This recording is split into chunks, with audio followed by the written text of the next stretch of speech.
Okay, been working all morning, gotta head out and run some errands and then come back, set up the studio so I can film an entire video about this camera, the Canon G9X, for vlogging purposes. Let's go.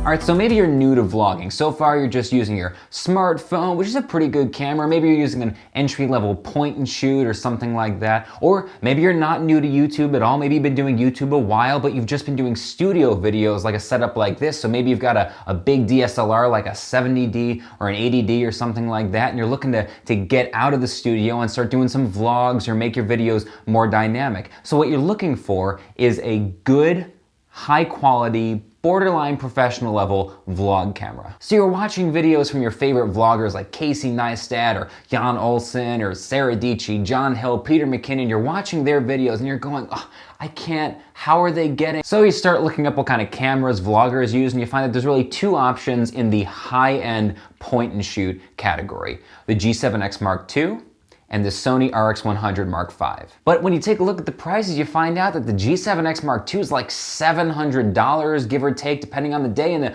Sony RX100 Mark V is like $1,000, and you think, I can't afford $700, $1,000. I don't have that kind of money. I'm not a magician. That would be insane. Who has that kind of... These aren't real hundreds, these are fake. What if I told you that there's a high-end vlog camera in your price range? Would that excite you? I bet it would. And that's what we're talking about in today's video. We are talking about the Canon G9X. Hey, I'm Brian Miller, magician and motivational speaker. If you're a regular subscriber, thanks so much for sticking with me. And if you're new here, welcome to the channel. In this video, we're talking about one of the most affordable high-end vlog cameras out there, which is the Canon G9X. It is not nearly as common of a vlogging camera as the G7X Mark II or the Sony RX100 Mark V, and there's a couple of reasons why people are not choosing this one, but I gotta tell you, I used this as my pocket vlogging camera for, I don't know, about 6 months maybe, and it's phenomenal. My eye is twitching. I bet you can't see that on camera, but I can feel it and it's driving me crazy. So in this video, I'm gonna talk you through the pros and cons of using the G9X over the G7X or the Sony RX100 series. Okay, first and foremost, what are some of the things that the G9X does really, really well? For starters, the price. You can get the G9X Mark II for only a little over $400. And you can pick up this, the original G9X Mark I, new for under $400 and used for like $200 to $250 depending on where you look for it. That is a steal for what this thing does. So apart from the price, one of the best reasons to choose the G9X is the size. Look at how small it is. It fits in the palm of my hand. It doesn't weigh anything. The G7X is much, much, much heavier than the G9X. Then if you compare the size, the G7X is longer this way by a good, almost a centimeter, and it's much, much thicker. If you're going to use a carrying pouch on your hip the way that I do, a la Casey Neistat, the difference in size for the pouch makes a huge impact on your daily vlogging. The G9X fits in this tiny little pouch that can just attach right to your hip on your belt, and you don't even notice it's there. The G7X ends up needing a much, much larger, you can really see the difference now once you put it side by side. This is the G9X, this is the G7X.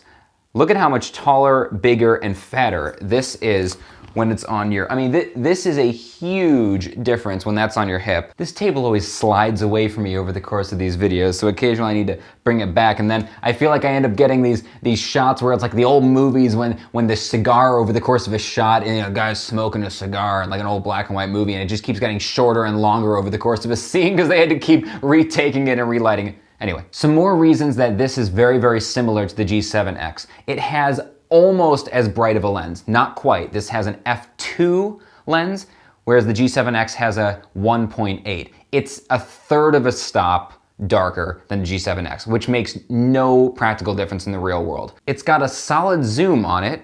Now, it does not zoom as far as the G7X. I'll give you that. But nonetheless, I never struggled with the zoom on this camera for anything that I wanted to get. Just like the G7X, this shoots in 1080p at 60 frames a second. It also shoots in 30 and 24, which means you can do what I'm always talking about on this channel, which is film in 24 frames per second to get your most cinematic motion blur. And then when you shoot in 60, you can slow down the 60 frames per second 40%, which gets you this buttery smooth B-roll. And this thing takes awesome slow-mo B-roll for that kind of stuff. Even though the G9X does not have this this grip that makes the G7X feel a little bit more like a bigger camera, this has a nice textured feel right on the front here. I never had trouble holding this at all. On the back, we've got a touch screen just like the G7X, which means you can touch to focus. You can move the focal point all around, whatever you want. No different than the G7X. In case you're wondering, this is what the G9X looks like in kind of a standard indoor lighting situation. I've got normal lights in my living room. They're not particularly bright. They're a little on the warm side, although not totally tungsten. There's a little bit of window light over here, but this is kind of what it looks like. All right, and this is what it looks like in a dark lighting situation. Right now, there are no artificial lights. There's just a window right in front of me. And it is not that bright out anymore. It's almost 4 o'clock. The sun goes down in about half an hour, and we live kind of in the mountains, so you can see the sun gets blocked behind those trees right there. So this is what it looks like in kind of a low light situation. All right, so I thought you might be curious about the image stabilization. Pardon the dogs barking and other things. I'm in a little suburban community where I live here, and I'm in the backyard. All right, so for what it's worth, this is what it looks like to be walking around on uneven grass while holding the G9X. That dog is very upset right now.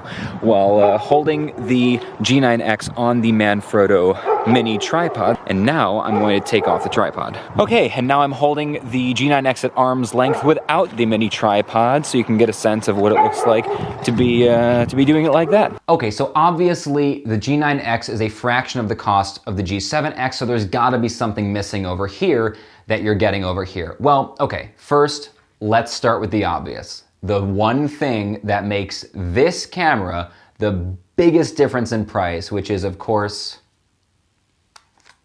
the G7X has the flip-up screen, which means when you're vlogging, you can, of course, see yourself in the screen while you're doing it.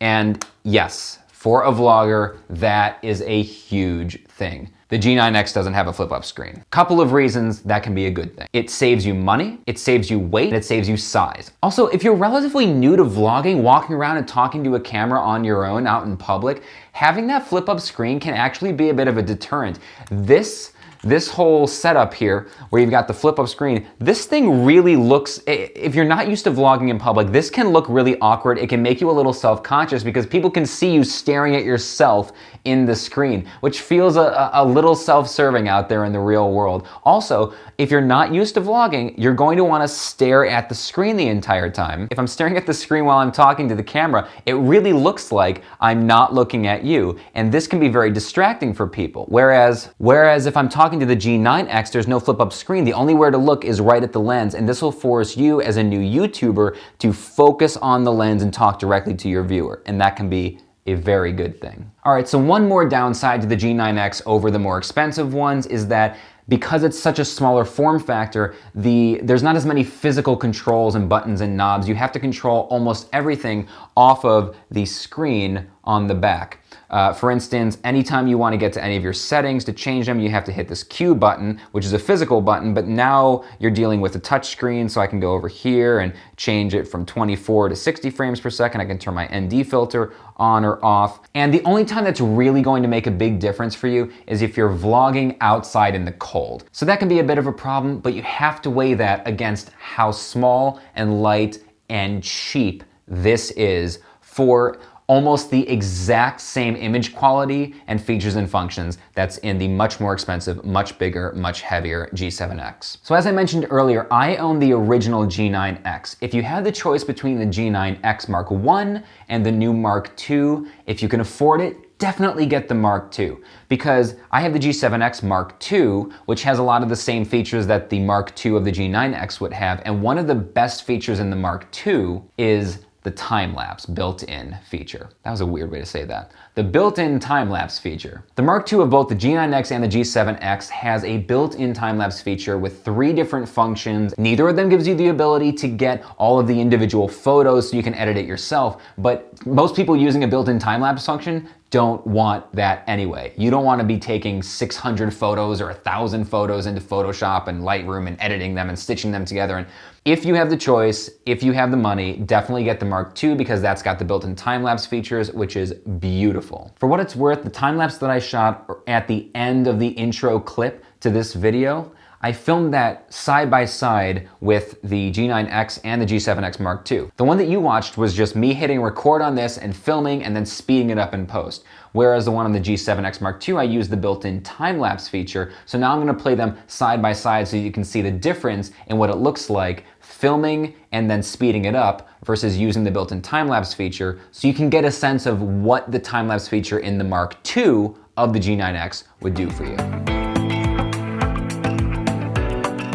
Well, I hope this video was helpful if you're thinking about getting the G9X for your first vlogging camera. The answer is yes, you can use the G9X as a primary vlogging camera. I used it all over the world, literally. I used it all over Asia and Japan and South Korea and Guam and Singapore on the military tour that I did earlier this year, bouncing around the bases in Asia, performing for the American troops and their families. If you're new to this channel, thanks so much for checking this out. My name is Brian Miller. I'm a magician and motivational speaker. My vlogs take me all over the world, showing a behind-the-scenes look of what it looks like to be a successful but non-famous entertainer. They're a lot of fun. We do have a good time on this channel. Also, I do camera tutorials and reviews just like this one. I do travel gear reviews. I do Q&As on Fridays. If you have any questions about vlogging or magic or motivational speaking or my TEDx talk, if you haven't checked that out, it's called How to Magically Connect with Anyone. I'm trying to push 3 million views. You can go check that out at this link